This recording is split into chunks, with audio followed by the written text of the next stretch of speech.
Jackson Gruff, Benjamin Garcia, 2 more segments left with you. Appreciate you for listening or watching. We are live streaming on Twitter and on YouTube as well. Well, Ben, the Olympics are coming up shortly, and the biggest headline we would probably both agree is basketball. Based on the international success, all the international players that have been coming in the NBA, the Team USA with Steph Curry playing in the Olympics for the first time, LeBron James playing alongside of him. I know that lob during that USA-Canada game got all of us excited. That was pretty cool. But when you look at the exhibition game, I know it was just an exhibition game against Canada, but it's a great Canada team. It's a deep Canada team, and they came out with a win.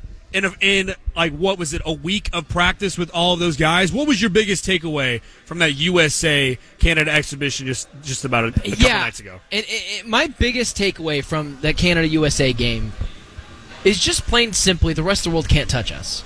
Like, they can't touch us. And if the NBA, if the USA doesn't win the gold medal, it is a colossal, generational failure. And it's not just a failure, right, that they lost the gold medal. It will be looked down upon, and it will affect Steph Curry's legacy, Kevin Durant's legacy, LeBron James' legacy. It's already talked about with that Anthony Edwards team last year. They got 7th place in FIBA. Now, the FIBA thing is here or there. Like, we send our B-list players. Still, Austin Reeves, still we should win it, but we didn't. And now when you add these guys, it's not the redeem team because they won the gold medal last time. But if they don't win it, it will reflect so poorly on LeBron James, Steph Curry, and Kevin Durant. Now, if they win it, there is something to be gained. It's not just a team that you're basically like, yeah, they should win it. They are just proving to the world once again that the Frenchmen who have Victor Wembanyama, Rudy Gobert, and the new guy that got drafted from the Atlanta Hawks this year, whose name I'm not even going to try to pronounce. Zachary Rouche, I think, something like that. I'm not even going to try to announce it because he's not even the most popular player in his own draft, which is just absurd, by the way. But either way, this is a time for the USA to show everyone we're still better than you. You're still not close to us. So not only would I like to see USA win these games close, which 3 years ago technically in the Olympics, when it was Kevin Durant and Devin Booker and Drew Holiday and Chris Middleton leading the way, they only won that championship by I think like 8 points. And they still won it. We sent our B team. It's important for them to win this and just prove to everyone again. Listen, you might have, if I list the top 5 players in the NBA, you might have 4 of them. But the majority of the great talent in basketball comes from us. So that Canada game where Dylan Brooks just talking like, I don't even know how that guy deals with, I don't know how that guy can stand himself for longer than 5 seconds. Walking through people's interviews. It's just stupid. Like, at some point, like, I used to be a defender of Dylan Brooks. Like, yeah, he's playing an act. No, he's just an idiot.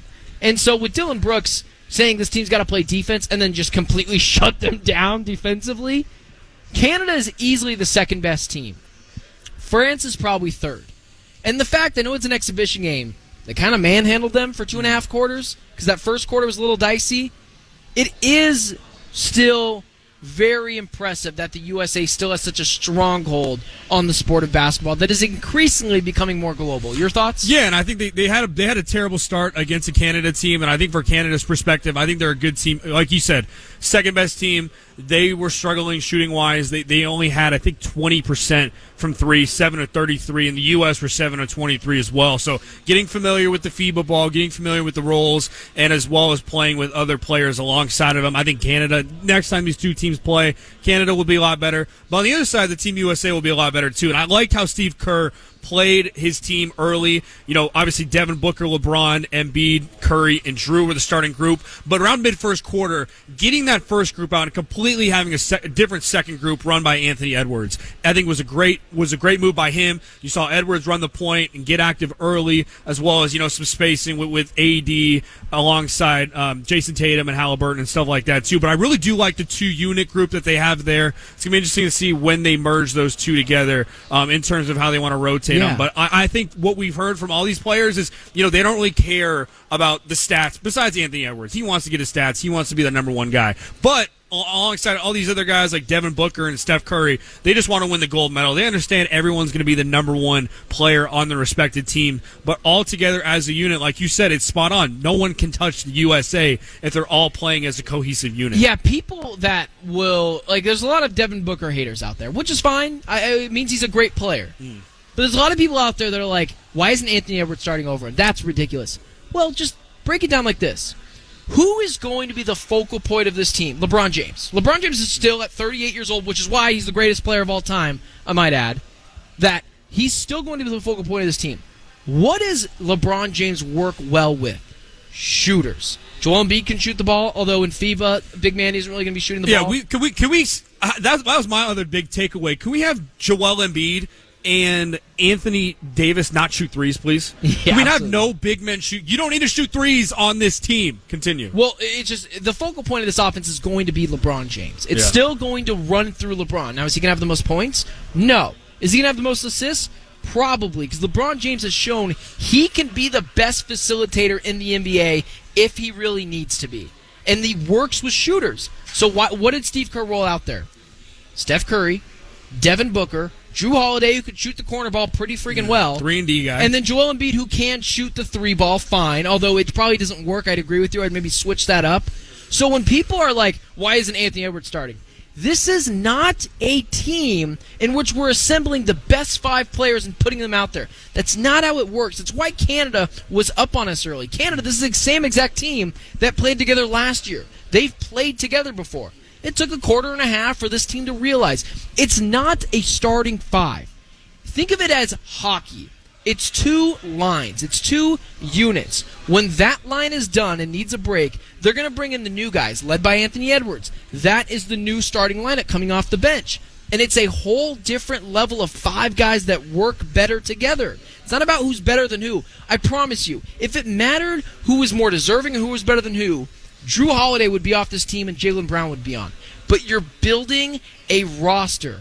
Stop trying to tell me it's about the most deserving players. You're trying to build the best team possible. Yeah, when you've got 2 units that are dangerous, that are identical. You mentioned 2 point guards, LeBron, focal point, Anthony Edwards, focal point. You got a shooter on both of these with Jason Tatum and with Devin Booker, who's going to have to be in that second unit, because I think Kevin Durant, when he gets healthy, he'll be the starting 3 or the starting 4 on that starting lineup. And then you got a versatile big. I thought Anthony Davis had a good game too with 11 rebounds. Really good. What we saw from him down in the paint and being able to score offensively too. So I think you're spot on to have 2 units there, and Team USA, they're going to continue to dominate in dominating fashion. On the other side, sorry, I just lost my train of thought. What was your takeaway on Canada and how they played? Yeah, I think the issue with Canada is they're just not deep enough. This is a team that can be the second or third best team in this conference, but in the world. But it's just clear that everyone is fighting for second place, and there's not really much to take of Canada. I think the more interesting storyline is not just like what Canada's doing, what France is doing. Like, what's even more interesting than that is the outrage from people that felt like Jaylen Brown should have been on this team over Derek White. Now, is that true? Maybe.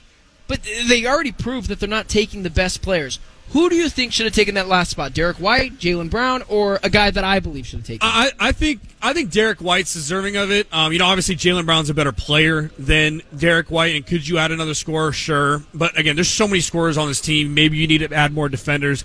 I'm not too concerned about it. I don't really care, to be honest, about who gets that last spot because it's such a deep roster. Going back a little bit, Team Canada, and then I'll give your thoughts on who deserved that spot. My thing with Team Canada is I don't think they have enough scorers. I think SGA, Jamal Murray, and even Barrett are going to have to play majority of that game. You've got a lot of 3-and-D guys with Dort and with Dylan Brooks, and you've got a lot of good defenders and with Alexander Walker, but you're going to have to play the SGAs, the Jamal Murrays of the world more, and they're going to have to be more efficient. 3 of 10 from SGA is not going to cut it. And I think another guy that's going to get more minutes that's very underrated, that's also a scorer that was 0 for 5 is Nimrod, too. So that's another guy I'd watch out for Team Canada. But going back to what you said, who deserved that last spot over Derek White, in your opinion? Now, it's not about deserving, which is why I framed the question like that. Otherwise, this team wouldn't have been selected the way it was. Here's what I will say. I think they should have given it to Cooper Flagg. I'll be quick about this. Whoa. I'll be quick about this. Christian Laettner was on the 92 Dream Team. You need more guys. Just one position every year. It's why Caitlin Clark should have been on the USA team, regardless of what anyone says. It's about intrigue. It's about storylines, and there's no one I'd rather watch more in a blowout than Cooper Flagg against the Netherlands in basketball or whatever insert small country here that thinks they can play with the USA. There's going to be a lot of 30-plus, 40-plus blowouts. It'd be fun to watch Cooper Flagg come into this game, and it'd be fun for him to play the Christian Laettner role where he's not in a position to ask for more playing time. He's not in a position to try to be upset about anything. He's just happy to be there. We need more guys like that. Jaylen Brown, if he's on this team, which I agree, probably should have been on it, was only going to play like 5-7 minutes a night. Yeah. Cooper Flagg would be thrilled to be playing 5-7 minutes a night, and you're marketing a potential superstar, and it's even good for college basketball too. So that's my thoughts on Cooper that. Flagg, if he would have been on the Olympic team, even before we would have saw Duke, would have been a crazy headline. Awesome. Would have been awesome to see. And do you really think they're not winning the gold medal because Derek White's there because of Jaylen Brown? It's not changing your idea of who's winning it. It's just fun. And sometimes I feel like fans don't want to have fun. It just drives me crazy.